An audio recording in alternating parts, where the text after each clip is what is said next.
انسان کو جو مشکلات آتی ہیں نا، اگر کسی شخص کو پتہ چل جائے نا کہ یہ سامنے والا پل میں نے گزرنا ہے تو اس پار میری اپنی جائیداد شروع ہو جائے گی، تو وہ پل گزرنا اس کے لیے مشکل نہیں رہتا۔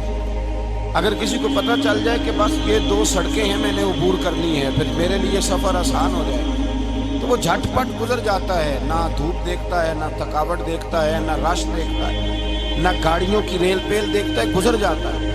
اللہ کریم نے فرمایا بندہ مومن جان لے، اگر میں تجھے ایک مشکل دوں گا تو میں تجھے کتنی آسانیاں، چلے سارے بول دیں کتنی جی، کتنی اللہ تعالیٰ آسانیاں دے گا؟ 2 آسانیاں۔ ہم لوگ اچھا جب ہمارا ذہن بن جاتا ہے نا کمزوری کا، ہمارا جب مزاج بن جاتا ہے مایوسی کا، پھر معاملہ ذرا ہمارے لیے گمبھیر ہو جاتا ہے۔ اگر ہم یہ ذہن بنائے نا کہ مشکل میرے اللہ کی طرف سے آئی ہے تو وہ مجھے آسانی بھی ضرور عطا کرے گا، تو پھر اللہ ضرور ہی آسانیاں عطا فرماتا ہے۔ اور جو مشکلات زندگی میں آتی ہیں نا، حضرت مولا علی شیر خدا رضی اللہ تعالیٰ عنہ کا بڑا خوبصورت فرمان ہے۔ حضرت علی فرماتے ہیں جب تجھے مشکل آتی ہے تو وہ تجھے رب کا پتہ بتانے آتی ہے، وہ تجھے اللہ کا پتہ بتاتی ہے، اس لیے کہ جب تو سارے اسباب کر لیتا ہے، جو ضرورت ہوتی ہے پوری کرتا ہے، تندرست ہو کے وہ کام کرتا ہے، پھر بھی کام نہیں ہوتا تو اس کا مطلب ہے کرنے والا تو نہیں، کرنے والا کوئی اور ہے جو کام کرنے والا۔ تو بھائی مشکلات کے بعد جو اللہ آسانی دیتا ہے، حضرت ابراہیم کو آگ میں بھی پھینکا گیا، حضرت ابراہیم علیہ السلام کو ستایا بھی گیا، نکالا بھی گیا، لیکن جب ان مشکلات سے گزرے تو میرا رب فرماتا ہے وَإِذِ ابْتَلَىٰ إِبْرَاهِيمَ رَبُّهُ بِكَلِمَاتٍ فَأَتَمَّهُنَّ قَالَ إِنِّي جَاعِلُكَ لِلنَّاسِ إِمَامًا۔ کہا جب ابراہیم پورے اترے تو پھر ہم نے انہیں امام بنا دیا۔ یا اللہ کس طرح کی امامت دی؟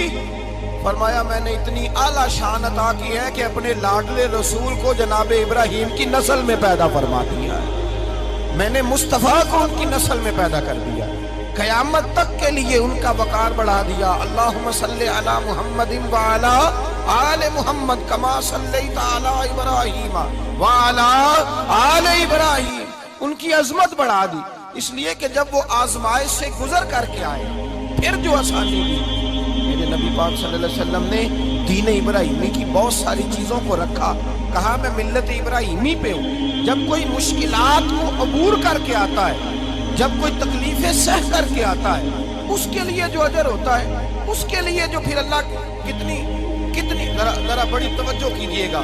لوگ سمجھتے ہیں فلاں آدمی مشکل میں ہے تو شاید مشکل میں ہی رہے گا، فلاں آزمائش میں ہے تو شاید آج میرا اللہ فرماتا ہے ایک مشکل دے کے میں 2 آسانیاں بھی دوں گا۔ تم مشکل دیکھ رہے ہو، مشکل نہ دیکھو، وہ جو اس کو بعد میں آسانی آنے والی ہے، اور ڈبل جو میں اس پر نعمت کرنے والا ہوں اس کو دیکھو۔ حضرت یوسف کو بھائیوں نے کنویں میں ڈال دیا تھا، اور جب کنویں سے نکلے تو مصر کے بازاروں میں بکے، اور پھر زلیخا نے الزام لگایا تو حالات بگڑ گئے، حضرت یوسف کو جیل جانا پڑا۔ کتنی کٹھن زندگی تھی، لیکن میرے مالک کو کچھ اور ہی منظور تھا۔ کنویں میں گرنے والے، بازار میں بکنے والے، جیل میں جانے والے، الزام لینے والے جناب یوسف کو رب کریم نے اسی مصر کا بادشاہ بنا دیا، اللہ پاک نے اسی مصر کا حکمران بنا دیا۔ یاری تیری سونا ہے پر ازمیشاں تیریاں اگ، یہ سونا پرکھیا جاوندائی پہلو نال اگاں دے لگ، اس کے لیے تھوڑا سا جتن کرنا پڑتا، تھوڑے کٹھن حالات سے گزرنا پڑتا، تھوڑی آزمائشوں کا روپ دیکھنا پڑتا۔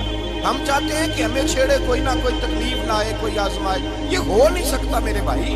نامی کوئی بغیر مشقت نہیں ہوا، 100 بار جب عقیق کٹا تب جا کر نگی ہوا۔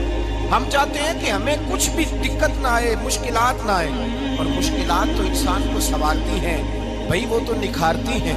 کبھی پوچھا کرو جا کر کے کسی گندم کے دانے سے کہ تو کہاں سے ہو کے آیا ہے، کہاں سے نکل کے آیا ہے، تو وہ بتلائے گا کہ بڑے مشکل مراحل سے گزرا ہوں، اور پھر اللہ نے مجھے طاقت دی ہے کہ میں انسان کے وجود کا حصہ بناؤں۔ تو بھائی کٹھن مراحل، آزمائشیں، تکلیفیں، یہ انسان کو بڑا انسان بنا دیتے ہیں، یہ اس کے لیے ترقیوں کا پیش خیمہ ہوتے ہیں۔ ہمارے جوان پریشان ہو جاتے ہیں، عورتیں خاص کر کے اس بات پہ توجہ کرے، وہ بڑی جلدی غم لے جاتی ہیں، وہ کہتی ہیں جانے میرا کچھ ہوگا ہی نہیں، جانے میرا کچھ ہو ہی نہیں سکتا۔